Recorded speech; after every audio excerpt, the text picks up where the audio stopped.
Hello, everybody. My name is Ratnos, and today I have for you a guide to the Havoc Demon Hunter Mage Tower encounter. So, this is quite a hard encounter. It is quite tough, but the reward is you will get to look all cool and green. The weapons aren't part of the reward, but the armor is cool. Depending on your opinion, you get to look like this. Anyways, the thing to know about all the mage towers is there are some items you can get that will help you do this. If you want to make it a little bit easier for yourself, most stuff doesn't work. Legion legendaries don't work. Shadowlands Covenant abilities, Shadowlands Conduits, Shadowlands Soulbinds don't work. Old items generally don't work, but sockets do work and trinkets do work. So if you want to be really optimal for this, you can go and get like Siege of Orgrimmar gear with 3 sockets, get a little bit of extra value out of that. That'll help a bit, but oops, sorry about that. But I didn't do that. The gear that I ended up using for the Mage Tower, I actually used 2 different builds for Havoc because there's 2 phases and you can swap gear and talents between the 2. So this is actually what I used for the second phase. Let me show you what I used for the first phase. So for the first phase, I used Demonic Appetite in the first row because that gives you a little bit extra sustain. You get extra soul fragments, and soul fragments heal you, and the first phase does quite a bit of damage to you. Insatiable Hunger, I use that for both phases. Glaive Tempest, I use that for both phases as well. You could use Unbound Chaos, but I felt like my Fell Rushes wanted to be used for mobility more than damage, so I didn't really want to be pressing them for damage.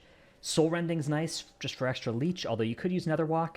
I think the leech is pretty helpful, though. If you look, this is my healing from phase 2, huge amount from leech, and let's see if I can get the phase 1 healing. Yeah, you can see all my attempts, some 40 attempts on this where I got it. Took me a couple hours of tries, but yeah, leech comes in really big on this fight, so would recommend that. Cycle of Hatred, I use this for both phases as well, just getting back to eye beams for demonic. But then the other change is I used Fell Eruption in phase 1. And I used Unleash Power in phase 1 and Master of the Glaive in phase 2 whenever I remembered to swap. Sometimes I was using the wrong trinkets on certain attempts. I actually don't remember if I used all the right stuff on the actual kill. But you want Master of the Glaive in phase 2 for slowing the ads, and you want Unleashed Power in phase 1 for pressing your Chaos Nova as soon as you get teleported into the stun stuff. Now for trinkets, I find trinkets with healing effects really nice in phase 1. I use the Sanguine Vintage trinket I happen to have in my bags. This is the Denathrius tank trinket. If you don't have any tank trinkets, it's fine. Just use some damage trinkets, but if you do have a tank trinket, I think that could be a good option here.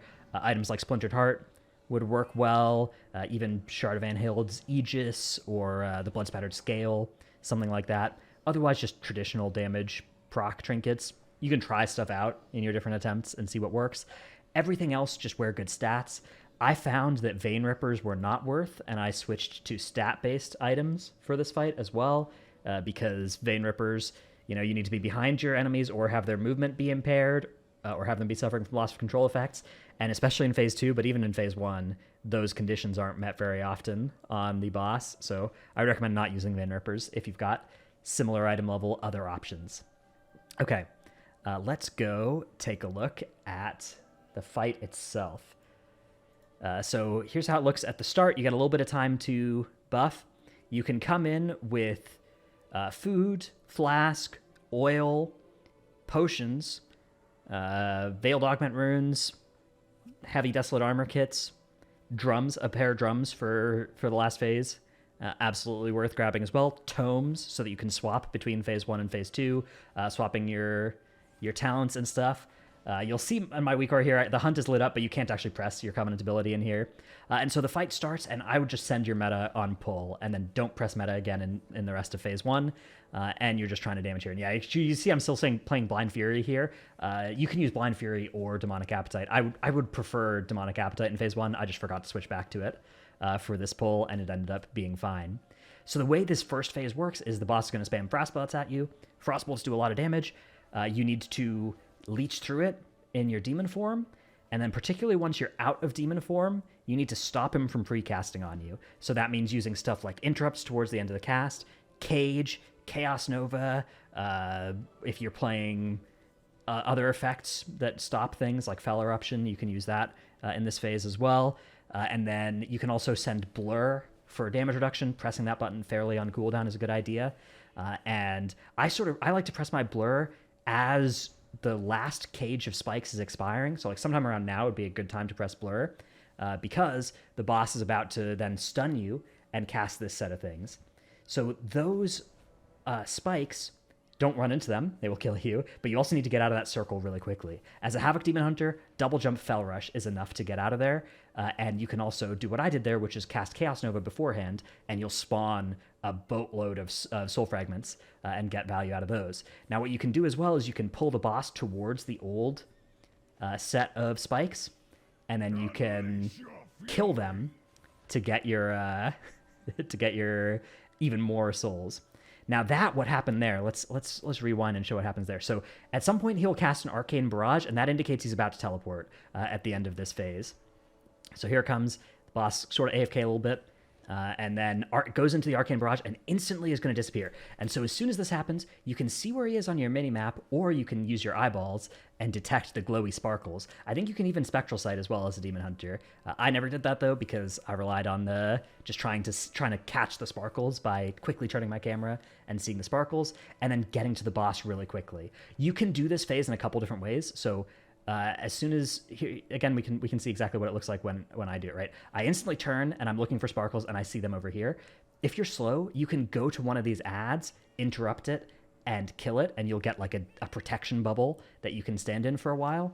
I like to just, as a Demon Hunter, get to the boss really quickly. If you're doing this challenge on another spec, you may not have the luxury of having as much mobility, but you'll also be less dead if you don't get there quickly, because this challenge is tuned for Havoc Demon Hunters to be quite punishing if you are slow, because you have so many mobility tools. So there was the Draw Power cast. You always want to have an interrupt available for Draw Power, either Cage, Chaos Nova, Interrupt, or if you're playing Fel Eruption, that can work as well for that. Just make sure you always have something in this phase, once he's in the Arcane phase, for the cast of Draw Power. He'll cast one there, and then there will be another one actually coming fairly soon. So I'm saving. I'm gonna be ready to get it after we get to this next Arcane phase. Again, you can quickly see where that is. Double Fel Rush over here. That's part of why I didn't want to play Unbound Chaos, is so that I could always have 2 charges of Fel Rush for this. Shadow Barrage is a nice little respite. You get some nice time here to catch up on your healing. Another thing to note, Health Potion, very valuable in this fight. Health Potion, really, really good. Now here's a spot where the boss is fairly far away, right? And so rather than go and run towards the boss and get pelted down, I'm just going to go back over to these shards and leech, kill them a little bit, get some soul fragments, and be topped off on health before going over to the boss. And that makes it a little bit safer, and I can get back to the boss and interrupt, and all of my cooldowns for stops are recovering a little bit during that time as well. Now, this does mean I'm about to get stunned again, but you can just repeat this process until you're a little bit safer. One really good strategy to use throughout this whole fight is to bring the boss towards the middle of the room whenever possible. When the boss is on the outside over here, if he does any of his mechanics where he teleports far away, you could potentially have to cover the whole room. But if you're able to bring the boss towards the middle of the room, as you can see me doing here, that will mean that you only ever have to go you only have to go the radius of the room, right? Not the whole diameter. And so that's really nice for managing the movement and meaning that you can get to the boss in time. Cage is really good as you're approaching the boss, especially if you're slowed, because you can cage the boss. It's 4 seconds PvP duration cage, but that can be really nice for letting the boss stop casting for a bit as you finish closing in. And you can see again here, I've gotten close to the middle of the room. The boss teleports exactly as far away as possible from me, but because I brought him close to the middle of the room, I'm able to just use 2 Fel Rushes and get there before too much damage starts coming out. And then again, we get this nice respite here in the Shadow Barrage. If I was playing Demonic Appetite, I'd be topped coming out of this because I'd have all those soul fragments, but I'm a fool, I forgot. There's that Draw Power again. So the reason you want to stop the Draw Power is he gets this stack you can see above on his nameplate. You can actually stop him from getting any stacks if you kick it within the first half second, which I successfully did on this cast, but I failed to do on the first cast. So this whole time I'm dealing with him doing a little bit extra damage, but it's not the end of the world. You can deal with a couple of stacks. Here again, you can see I'm getting fairly low. Actually, the boss ends up getting to 3 stacks here before I kick. So the boss is dealing quite a bit of extra damage, but I need to be careful to not commit meta here. A couple of attempts I used meta in a spot like this, and then you don't have it in phase 3 or in phase 2. You really want meta on pull in the last phase, because then you get to use it twice versus instead just once if you don't have it on pull in the last phase. So this phase ends once you get the boss down to 10%, and that is something you might want to delay a little bit if you have cooldowns that are recovering. But otherwise, I would recommend just getting out of this phase and getting to safety. I think this phase is harder than the next phase. You can see spots like this, you're actually kind of in some danger. These frostbolts do so much damage, but you need to stop them. You need to get to the boss, heal yourself up. You can always turn around and heal up off of the spikes. And so then you get to this intermission time, and you'll drop combat here for a little bit. Usually you drop combat at this time. In this pull, for some reason, I didn't drop combat until right before the fight started, which was kind of annoying. But yeah, the main thing to do there is take Master of the Glaive, damage trinkets as well. You don't need healing in this phase at all. You literally just need to go full dam as much as possible.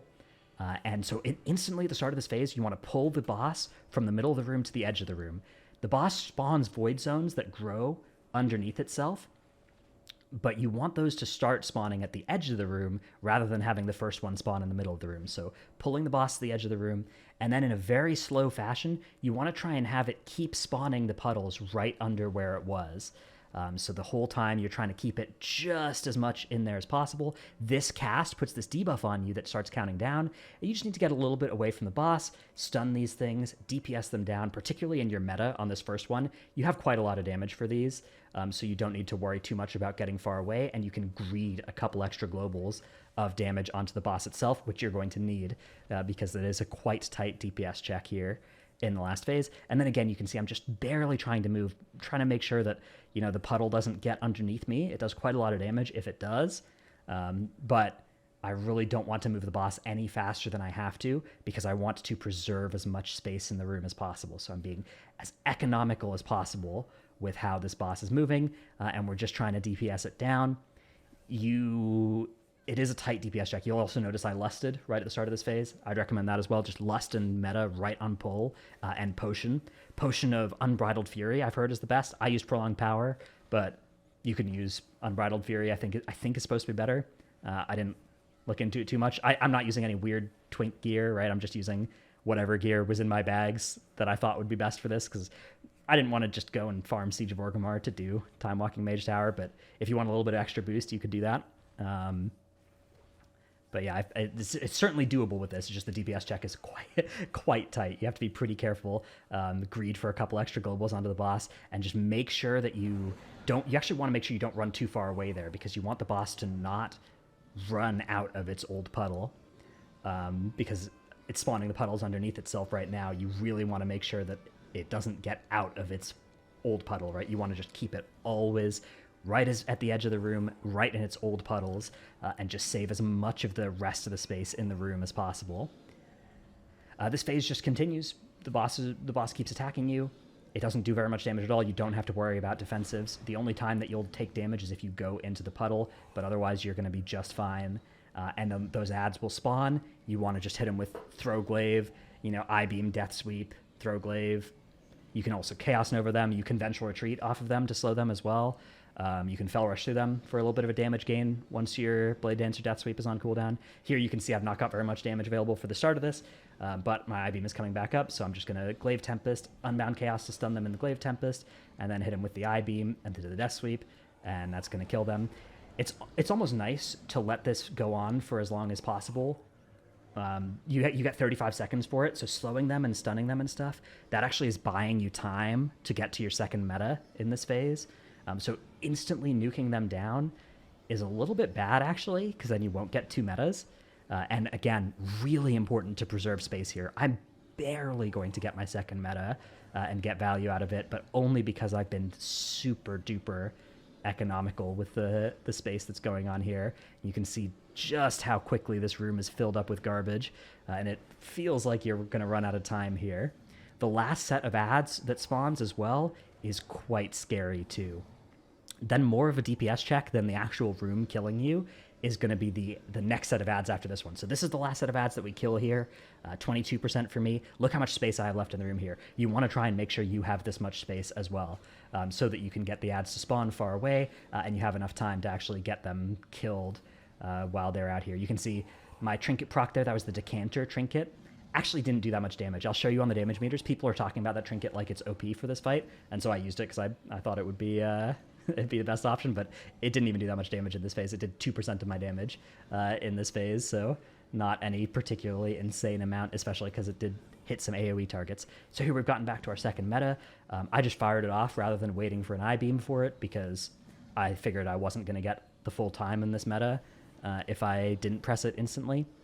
And now it's just a race against the clock. You're trying to kill the boss before the next set of ads spawn. So it's not actually even so much about the space left in the room as that cast.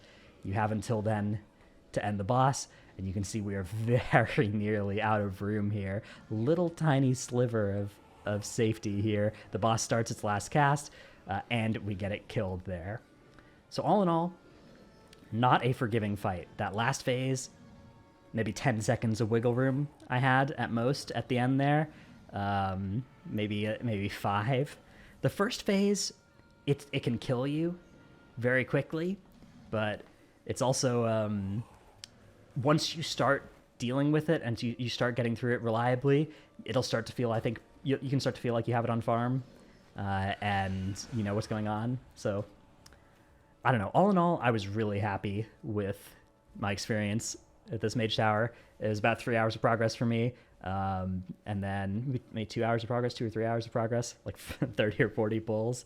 A lot of fun, really rewarding to kill. I hope your experience with it is similar. If there's something I didn't try that you have that seemed good, let us know in the comments. If you got any sleeper OP strat for this fight, anything I missed about it. And yeah, good luck. Good luck getting your tier 20, 21 week recolor set thing. Thanks for watching, and I'll see you in the next one. Bye.